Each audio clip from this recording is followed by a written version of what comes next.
நீங்க தானப்பா நீரை சேமிக்க சொன்னீங்க, அதெல்லாம் இந்த இடத்துல சேமிச்சு வச்சிருக்கோம்ன்றா. நீங்க கார் இதெல்லாம் தொடச்சு தண்ணி விட்டு கழுவி சர்வீஸ் பண்ணுவீங்க, வேணாம் ரோட்ல ஓட்டி போங்க, அதுலயே சர்வீஸ் பண்ணி விட்டுருங்க தண்ணிக்குள்ள. மனோ தங்கராஜா அவர் நம்ம அண்ணாச்சி பாவம் பால் வியாபாரம் படுத்துருச்சு, ஒண்ணும் பண்ண முடியாது. அவருக்கும் சேர்த்து என் தம்பி சொல்ற மாதிரி அவருக்கும் சேர்த்து இந்த தம்பி தான் போறாங்க. அவரை விடுங்க, பரிதாபங்களை போய் ஒண்ணும் சொல்ல முடியாது. அப்ப இது எல்லாம் மாற்றுவது எப்படி சரி செய்யறது? நம்ம மண்ணை காப்பாற்றுவது எப்படி? நீங்கள் கோடி கோடியாக பணம் வைத்திருக்கலாம், நீங்க வங்கியிலே பல ஆயிரம் ரூபாயை சேர்த்து வைக்கலாம், பல லட்சங்களை உங்கள் பிள்ளைகளுக்கு போட்டு வைக்கலாம். வங்கி வட்டி தரும், சாப்பிட ரொட்டி தருமாங்கிற கேள்வியை நீங்கள் கேட்கணும், நல்லா கவனிச்சுக்கணும்.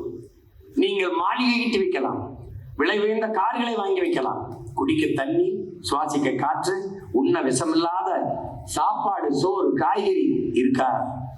இல்லை. அப்ப எதை வைத்துவிட்டு போகிறீர்கள் உங்கள் பிள்ளைகளுக்கு? நோயவா, நச்சு காற்றையா, விஷ தண்ணீரையா? எதை விட்டு போகிறீர்கள்? படிக்க கல்வி உண்டா? படித்தால் வேலை உண்டா? வேலை பார்த்தால் சம்பளம் உண்டா?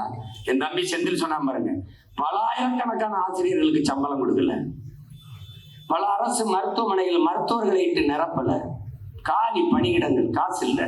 ஆனால் அப்பாவுக்கு சமாதி 200 கோடி, அப்பாவுக்கு நூலகம் 500 கோடி,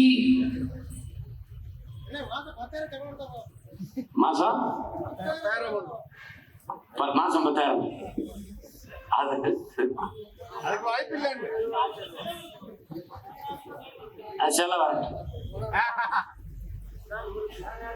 செலவு வரப்போகுது, நமக்கு தேவையில்லாத செலவு வரப்போகுது. ஏன்னு கேளு, ஒரு நாள் அந்த சிலையை எடுக்கிற செலவு கண்ட செலவு, அதை உடைச்சுவியா? நான் ஏன் உடைக்கிறேன்? கொண்டு வந்து கட்டி அந்த அறிவாலய வாசல்ல போடுறேன், எடுத்துக்கிறேங்க, அதெல்லாம் கும்பிடுதுங்க. தம்பி இதெல்லாம் செஞ்சிருவியாங்க. உலக வரலாறு ஒரு தடவை திரும்பி பாரு.